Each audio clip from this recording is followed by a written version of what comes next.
লাগছে? তোমার লাগছে না তো? না না লাগলে বলবা।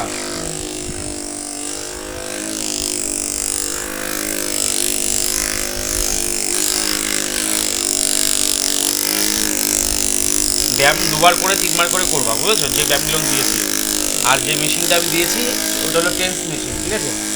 ওটা তো আমি এসে দেবোই। ঠিক আছে নাম বলো, তোমার নাম কি? বলো জোরে বলো।